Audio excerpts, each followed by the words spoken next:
It's Monday, September 30, 2019, and this is Globespan 24x7 News. Good evening and thanks for joining us. My name is Samuel Suknaden, coming to you live from Georgetown, Guyana. Here are the major headlines for today. GCOM revokes order for identity verification during claims and objections period. More flooding expected today due to another high tide alert warning. Minister Ramjatan confident of being selected as APNU plus AFC Prime Ministerial candidate. Don Singh says PPPC will support democracy, not promote dictatorship. And Ghana on its way to becoming an education nation, says President David Granger. Over to you, Whitney. Thank you, Samuel. And now for a look at regional and international headlines for today. Government considers direct cash transfer of oil revenues to citizens. This is according to Guyana's Foreign Affairs Minister, CCJ, to honor judicial and legal officers in Trinidad and Tobago. Trump threatens arrest of whistleblower for treason, and Saudi warns of skyrocketing oil prices owing to Iranian attacks on the industry. Now back to you, Samuel. And over to you, Narish. And now sports. My beaten warrior faces Tobago Knight Rider tonight. Gladiators crowned new female champs in Region 9 Heritage Games. Dina Ash Smith wins world champion 100 meter silver. Back to you, Samuel. Thanks, Narish.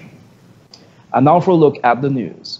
The Ghana Elections Commission, GCOM, has moved to rescind an earlier decision made to have citizens whose names are on the preliminary list of electors to visit a GCOM office in their area with their ID cards for verification during the claims and objections period, which commences Tuesday. This is according to information published in the official Gazette. Opposition leader Barra Jagdeo also confirmed this today in a post on Facebook when he said, and I quote, "This came as a result of our diligence and strenuous efforts to have it corrected. The party will continue to keep a close watch on the operations of GCOM," end quote. On September 26, GCOM issued a statement which said that persons whose name appear on the preliminary list of electors must visit the registration office in their respective areas with their ID cards to verify their registration record in order to be included on the official list of electors. The decision was met with much criticisms. With the claims and objections period set to begin tomorrow, the Ghana Elections Commission has revealed that the preliminary list of electors will contain the names of 646,625 persons. That figure was pulled from the original National Register of Registrants, and according to GCOM's Public Relations Officer Yolanda Ward, it will not include the names of new registrants from the recently aborted house-to-house registration exercise. Meanwhile, earlier today, Minister of Public Security Kemraj Ramjatan said that he fully supports the move by the Ghana Elections Commission to have thousands of Guyanese visit the GCOM offices with their ID cards to verify their information. His statement came just before the decision. He told reporters at the sidelines of an event today that the process is necessary to remove ghosts from the official list of electors. You know, the constitutional agency GCOM has as its head a very, very senior judicial luminary in Claudette Singh. And a lot of people have been making statements recently that it might not be the correct thing to have done. It is subverting certain judicial decisions and so on. I do not think so at all. It is verification. You do not want ghosts on the list. And the best way of verifying the list, of having individuals in it, is what she ruled. Minister Ramjatan believes that the process is in accordance with the ruling of the Chief Justice, Roxanne George. The Chief Justice had ruled that the previous house-to-house registration was not unconstitutional and urged GCOM to consider other forms of verifications. She also ruled that Guyanese previously registered and residing overseas could not be removed from the National Register of Registrants. Go to the registration centers and show your ID card, and I think it is in accordance with the law of Guyana and very much in accordance with even the ruling of Chief Justice George. There are certain paragraphs of her judgment that I'll be coming out with soon to prove that indeed the verification meant that you have to get some method by which you will verify that you're existing. And if now the GCOM says, well, please come in with an ID card to verify that you are, what's wrong with that?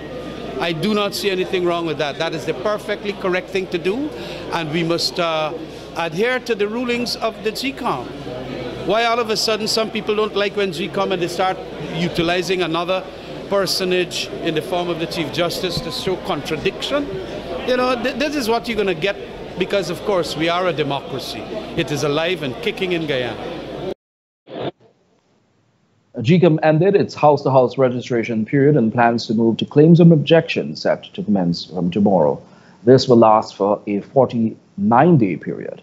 GCOM was asking persons on the preliminary list of electors to visit GCOM offices within that period to verify their information, but that has since changed.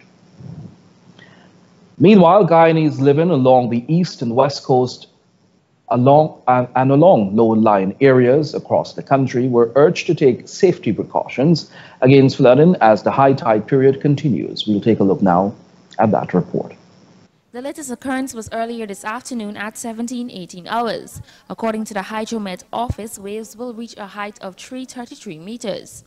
The Public Health Ministry also issued an advisory urging residents to place special attention to health, personal hygiene, vector control, food and water safety to avoid adverse effects of the flooding. Persons who are living in flooded areas are asked to stay out of the flood water as much as possible, as it can greatly reduce their chances of contracting diseases such as skin irritation, skin infection, leptospirosis, diarrhea, and other waterborne diseases. The ministry added that if it is necessary to venture into any area with floodwaters, use protective gear such as long boots, gloves, and eye protection. Further, the use of safe water for drinking, cooking, brushing your teeth, making ice and beverages is advised. Safe water is water that is treated with chlorine bleach by adding half a teaspoon to 5 gallons of water. Cover and let the water stand for 30 minutes before using, or by boiling clean water for at least 5 minutes. Cool and store in covered containers. According to the ministry, if anyone experiences any fever, coughing, vomiting, diarrhea, skin rash, cuts, sticks, bruises, injuries, and other medical conditions, they should seek immediate medical attention. The West Demerara Regional Hospital, Lenora Hospital, the Georgetown Public Hospital, and other regional and district hospitals, outpatient departments are all fully operational and equipped to provide adequate care. The Civil Defense Commission is monitoring the situation at various locations along the coast. For Globespan 24x7 News, Shakima Day. Thanks, Shakima. According to the Ministry of Public Infrastructure, the spring tides will continue until October 2, 2019. The Ministry's Sea and River Defense Department is currently assessing the impacts of the spring tides on the sea and river defense infrastructure and affected communities in various locations along the coast. We will now bring you an update from Parika, where one of our reporters, Abel Harris, has a live update for us. Abel? Thank you, Samuel. Currently live at Parika, and I'm currently situated to be precisely at the Parika Stelling, where the high tide is coming really fast as pertaining from the previous nights, because the previous days it wasn't coming so rapidly, and now it is gushing through. As you can see here, the Parika police station is currently underwater. And as we move down the line here, we see vendors. Vendors are forced to lift their valuables that they're selling off the ground to a higher location. And as we go down again, we see more vendors are being affected by the flooding. Not just the vendors, also we have Church's Chicken and some other stores up ahead in the road. As we can see here, lots of persons are being affected by the flooding. Persons are forced to either take what these guys would usually have that would transport luggages for persons to the docks.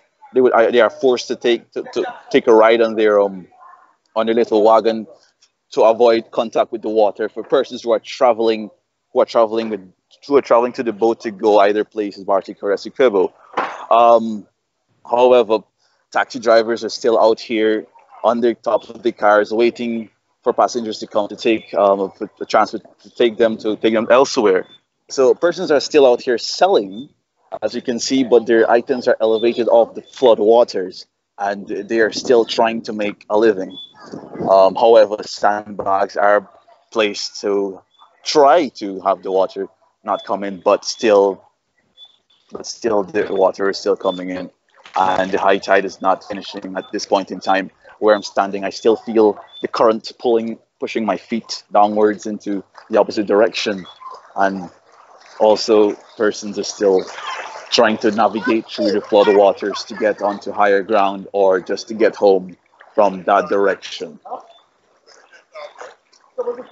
And as now we go take a closer look onto what the vendors are doing as pertaining to having their goods from the flood waters. As you can see here clearly, the vendors' valuables are from the flood waters.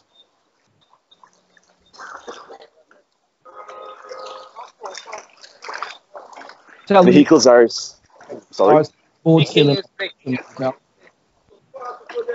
Sorry, I did not get that. Sorry, Samuel. Come again. Are speedboats still in operation right now? Some speedboats are still in operational at this point in time, as pertaining to passengers coming in, but I'm not too sure about going out.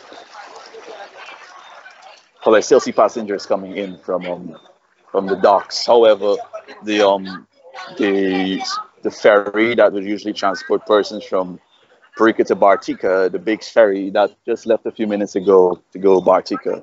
So there are vehicles coming in to board that ferry. Thank you very much for that update. That was Abel Harris at Parika, one of my reporters, providing us with live coverage of the situation there. We continue tonight's news by telling you that 20 additional homes are now benefiting from the newly drilled well and water supply system in Napi in Region 9. The Shah of the village, Guy Fredericks, told GWI during a visit to the village on Friday, September 27, that he is elated to have a water service connection reach his home for the very first time. His father, Vincent Manu, was also overjoyed to have potable water in their yard after 71 years in living in the village. As a result, they were able to construct their very own do-it-yourself shower. The sanitary block at the nursery school and the school's kitchen are also getting direct access to water. A trestle is expected to be constructed, which would allow the community a 24-hour water supply. In neighboring villages Parishara and Haiwa, residents have also expressed their satisfaction with the work carried out by GWI to improve their water supply. In these areas, residents in key facilities such as the health centers, schools, and hot meals building are benefiting from the water supply system. At the water supply system in Parishara, solar panels are now connected to the existing pump and storage tanks, then to a C2 filter, after which it is distributed to the community. Residents there are now benefiting from 24 hours service. Over in Haiwa, the pump and discharge lines were installed on the well and the solar panels.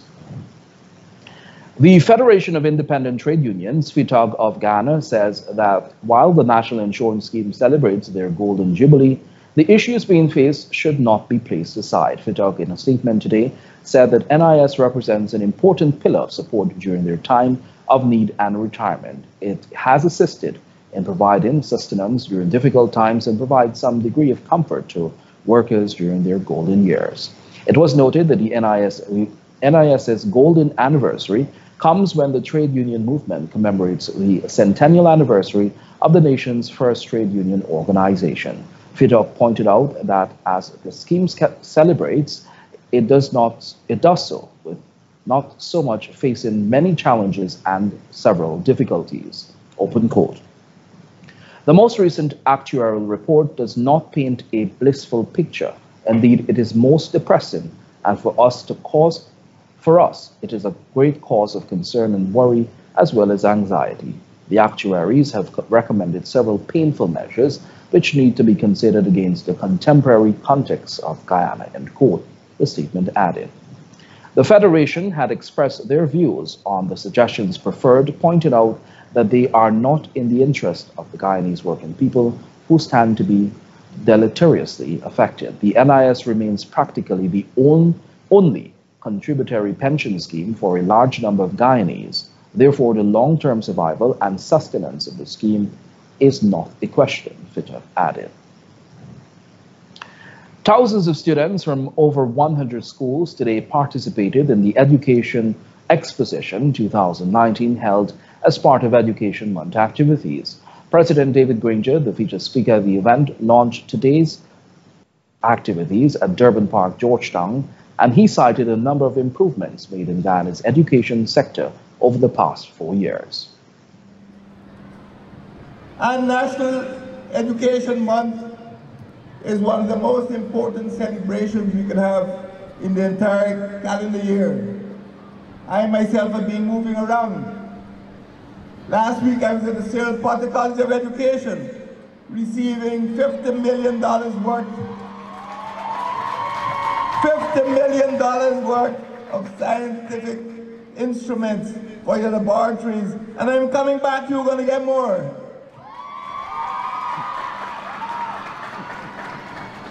The previous week, I was at the New Amsterdam Secondary School, where I provided another $1 million for scientific equipment.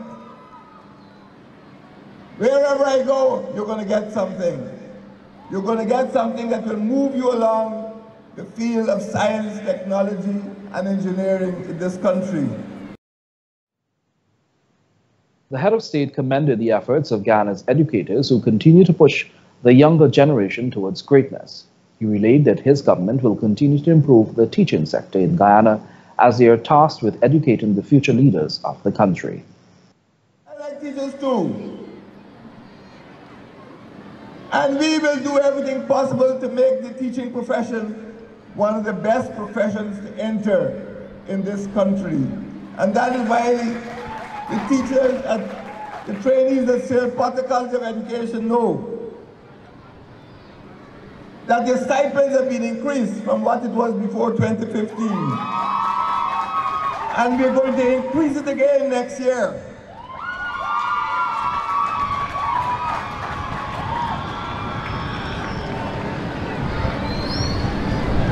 This year, the stipends increased by 66% from what it was before 2015. Teachers' salaries, the lowest paid teacher is now getting more than 45% than he was getting in 2015. The annual budget has increased by 64% from 2015. We're now spending over $52 billion a year on education, more than we're spending in any other sector. Meanwhile, Education Minister Nicolette Henry, in her remarks, noted that the exposition aims to showcase the development and advancements in the education sector along with the opportunities available.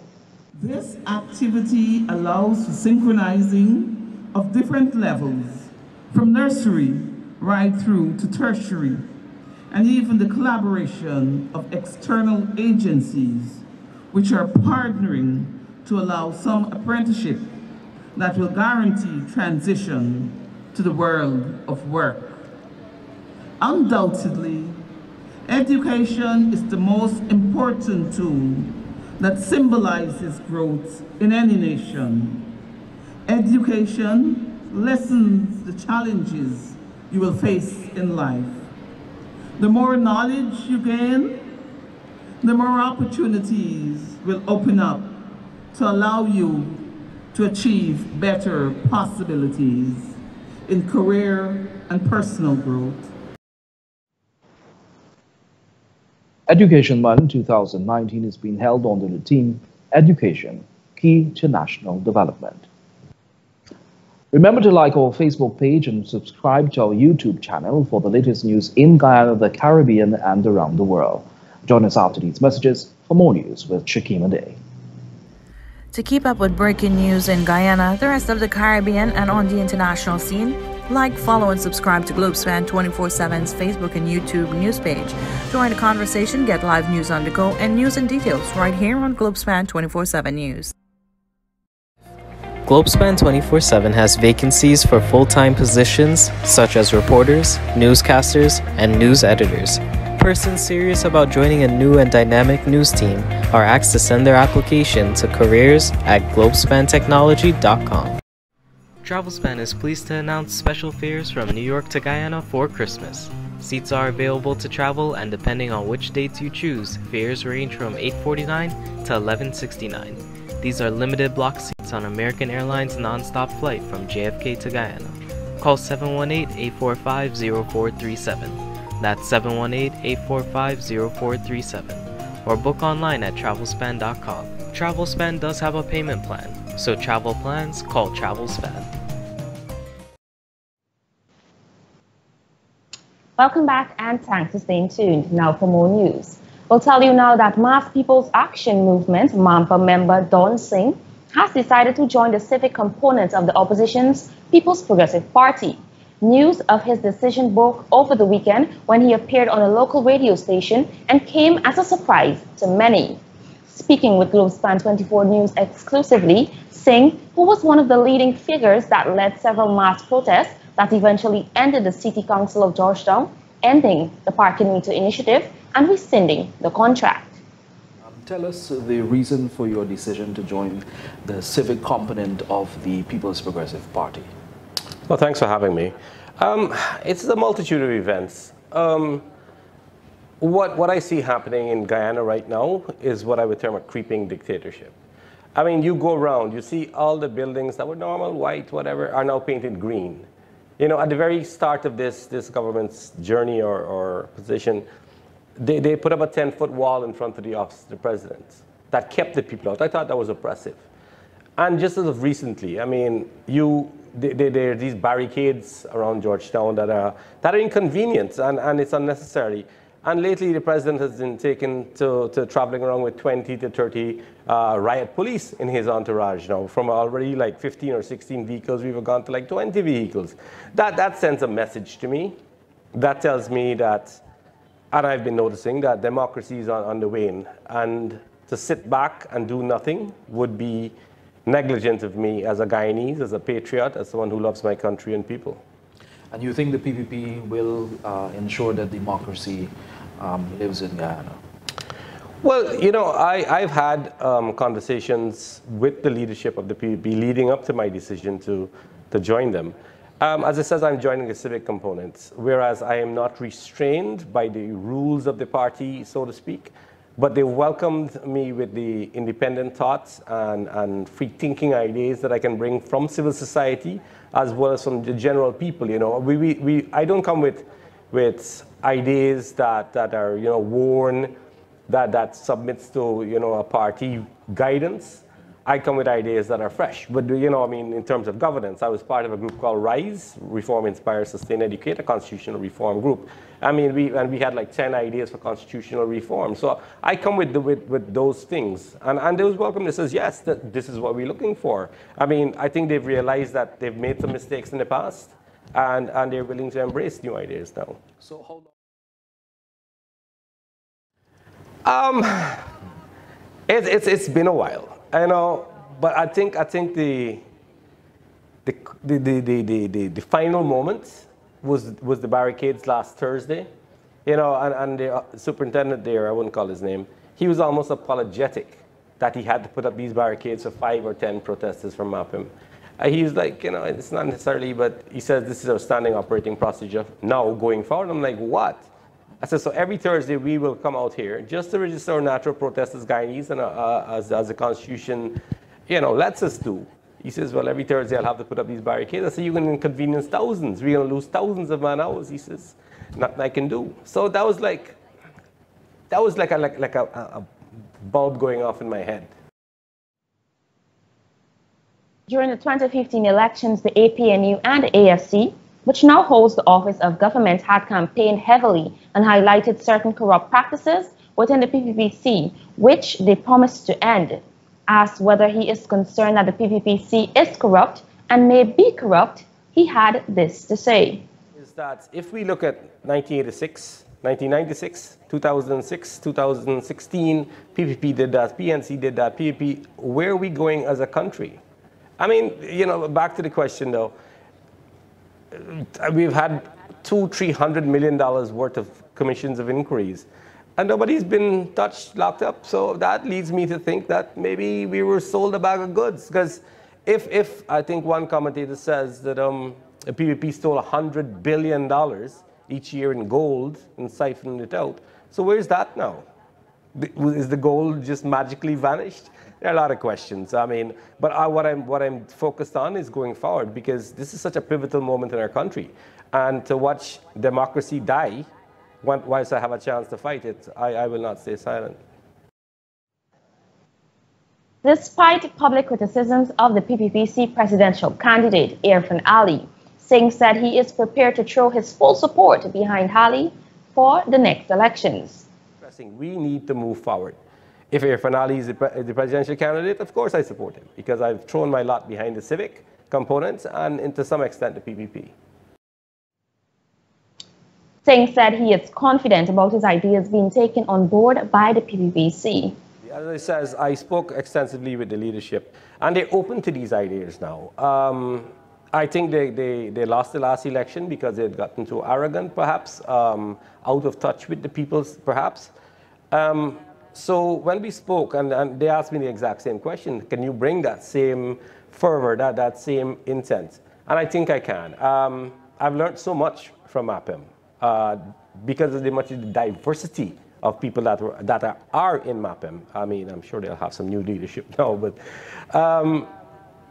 so I think I can bring that intensity, because what I bring is I hate to say it, but purity. I'm a Guyanese. I want to help Guyana. I want to help Guyanese people. Other thing I want to do, I'm not looking for an opportunity to, you know, take minister work or nothing like that. It's just pure, let's move forward, Guyana. We have barbarians growling at our doors 120 miles offshore. And we better be prepared. Right now, we are so far behind. I mean, we have had, what, one joint parliamentary meeting all year? That is crazy. So from that perspective, yeah, sure, I think I can bring some enlightenment, so to speak. Singh is a real estate agent by profession and has a daughter who is currently reading for a degree in law. He is the son of Jainarayan Singh, who was a founding member and general secretary of both the PPPC and the PNC. Singh said for this reason, he feels that politics is in his DNA.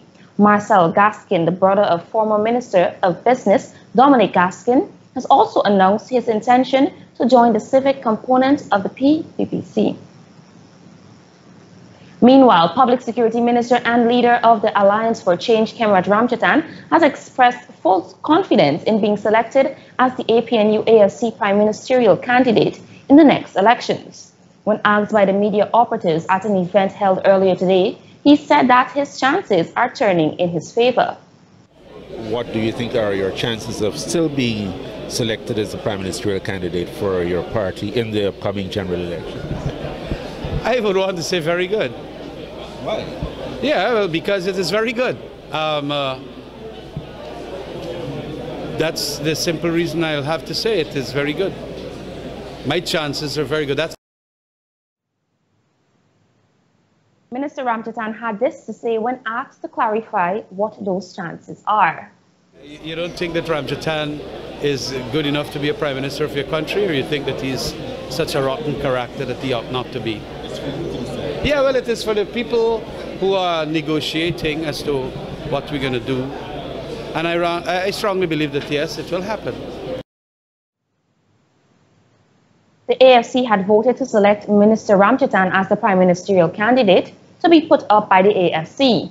Head of State President David Granger recently announced March 2, 2020 as the definite date of the next elections. This comes months after the government crumbled following a vote of no confidence.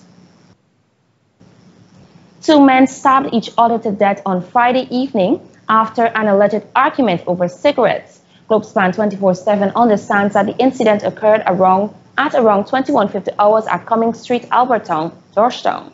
According to reports, the men were in a heated argument, which subsequently ended in a fatal fight.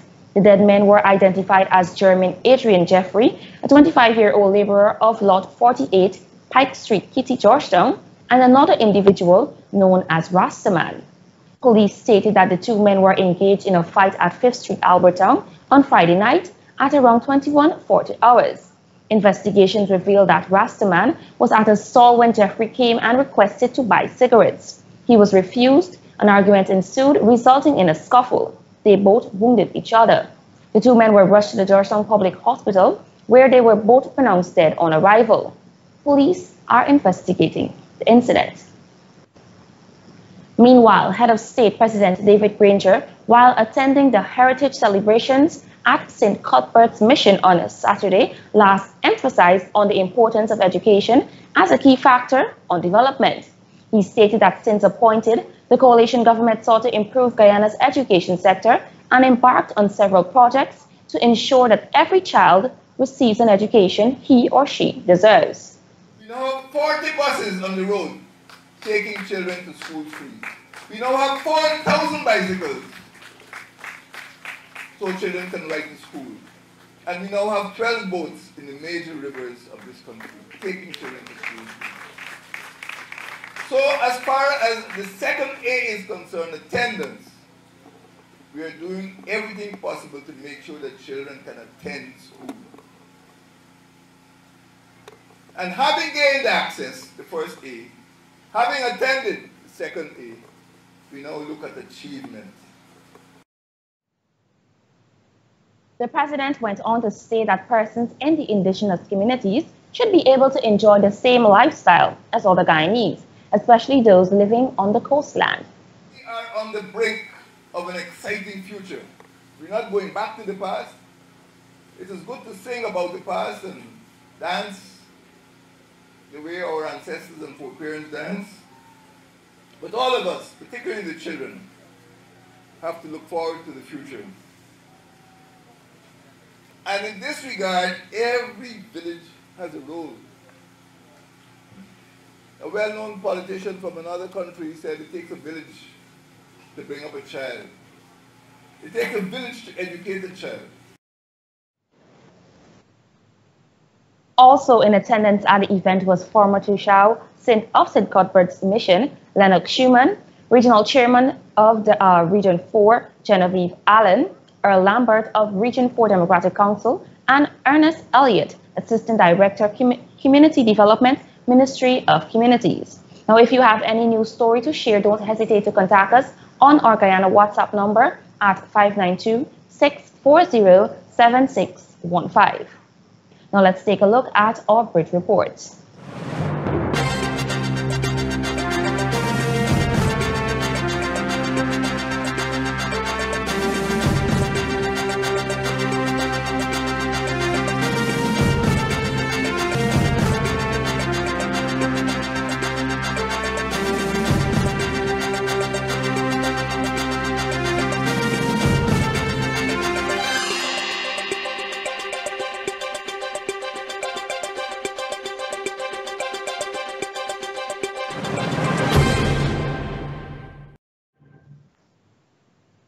At this time, we'll take a short commercial break. Do stay tuned for more news. Amro's Travel Service is pleased to support Globespan 24x7 broadcasts. We provide travel solutions via our 4 locations in Trinidad. Chaguanas at 665-3383, Valpa 645-1604, Port of Spain 625-0800, and San Fernando at 652-4789. Remember, when you travel, Amro's is the way to go.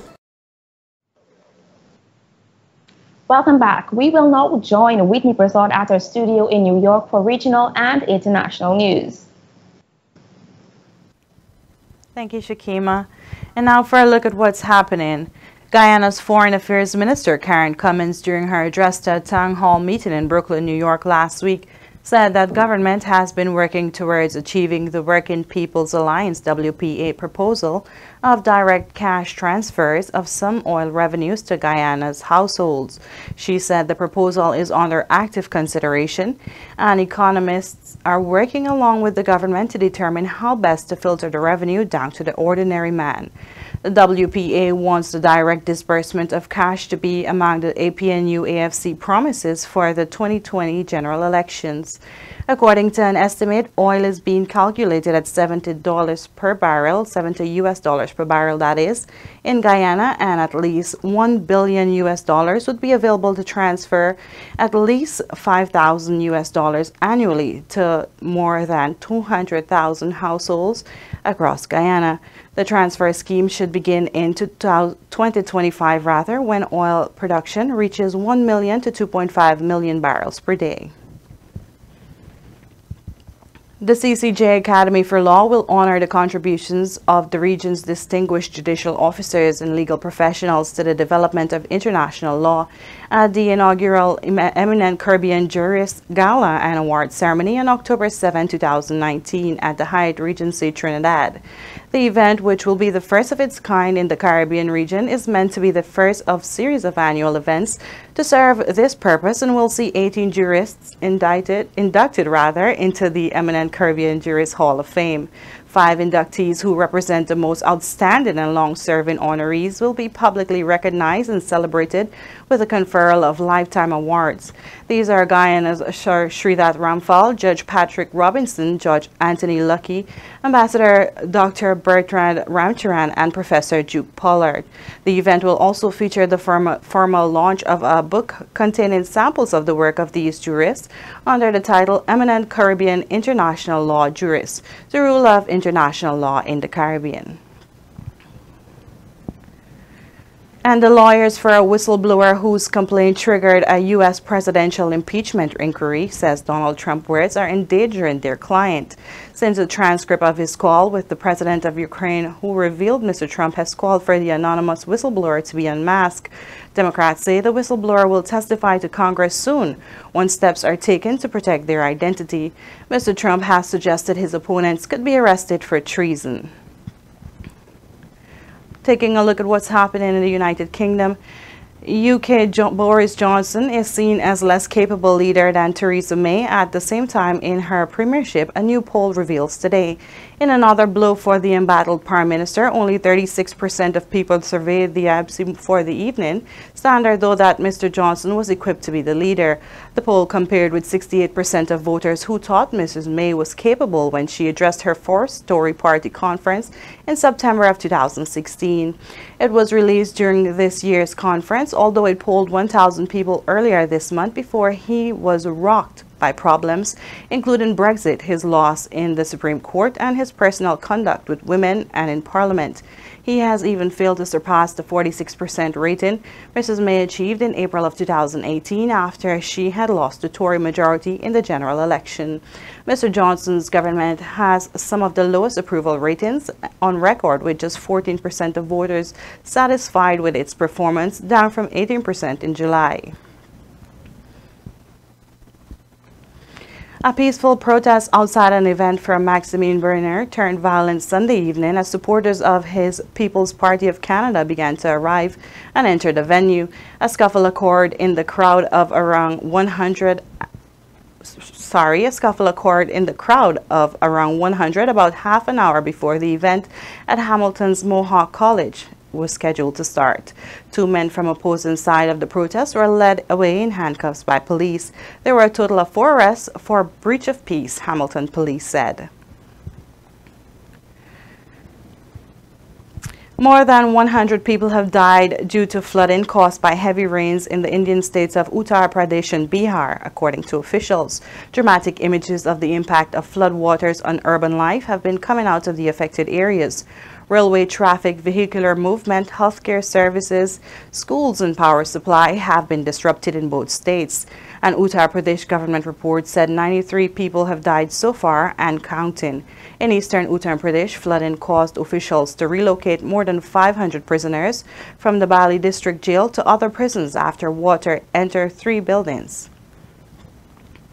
Jihadists have attacked a military base where soldiers trained commandos in Somalia.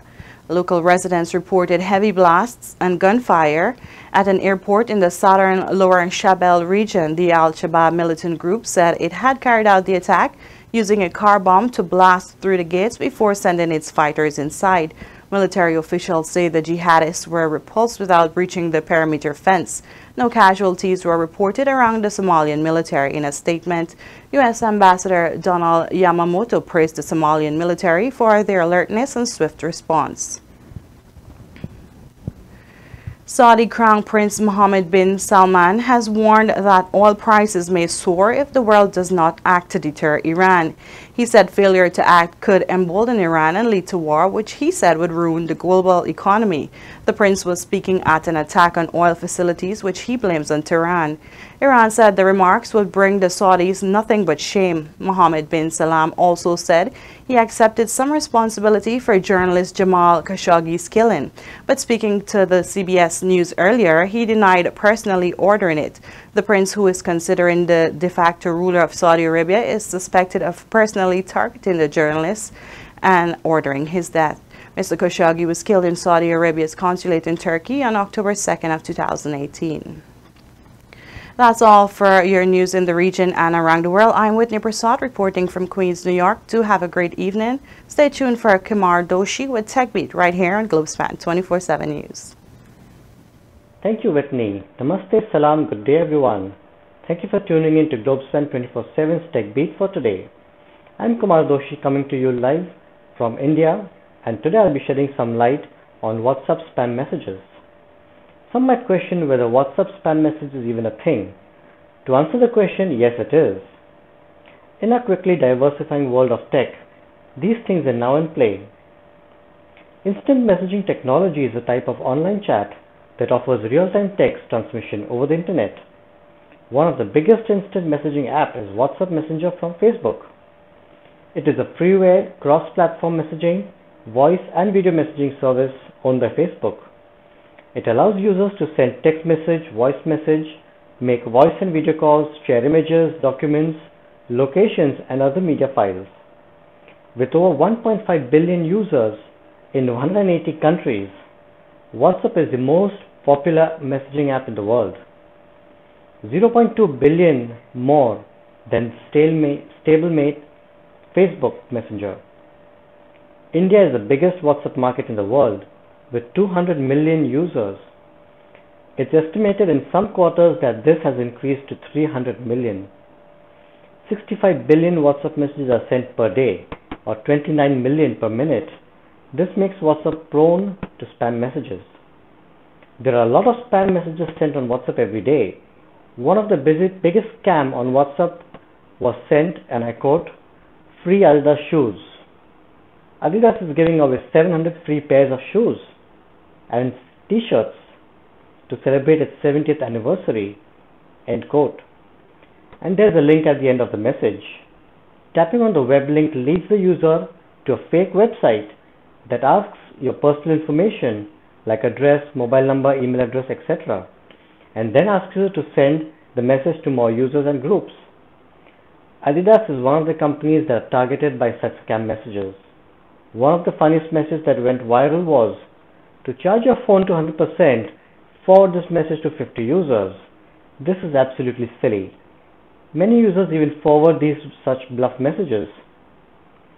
There are so many rumors that get forwarded each day, and it's all really irritating.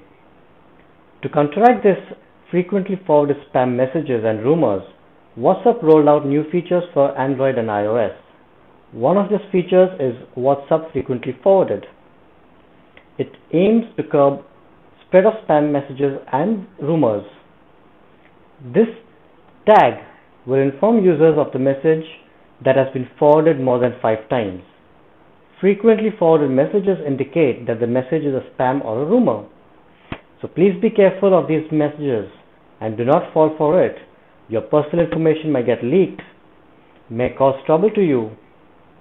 If someone is sending you spam messages or rumors, please tell the user that these messages are fake and not to forward such messages that generate spam messages and put your personal information at stake. So please be careful and use social media wisely. That's all for today's Tech Beat. I'm Kumar Doshi. Let's join our studio back in Guyana for more news to come. Thank you for watching Tech Beat. See you soon. Thank you, Kumar. We'll now shift our attention to what's happening in sport with Narish Sugrim.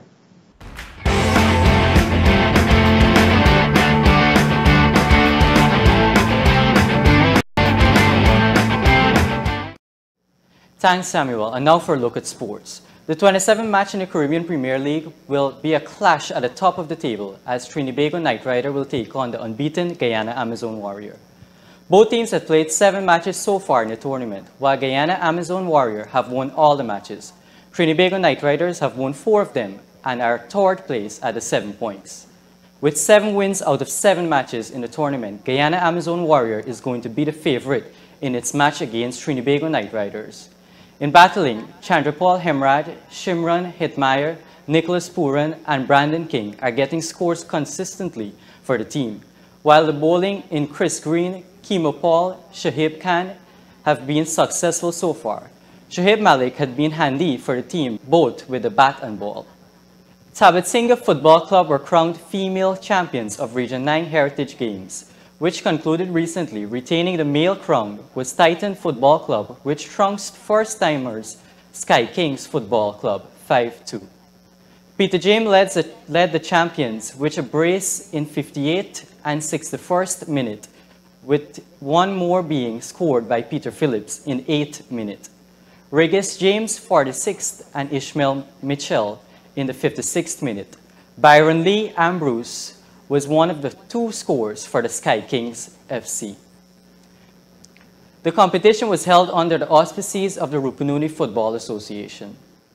And finally in sport, Dina Asher-Smith became the first British woman to win an individual World Championship sprint medal in 36 years as she claimed silver in 100-meter final, with Shelley Ann Fraser-Price taking gold.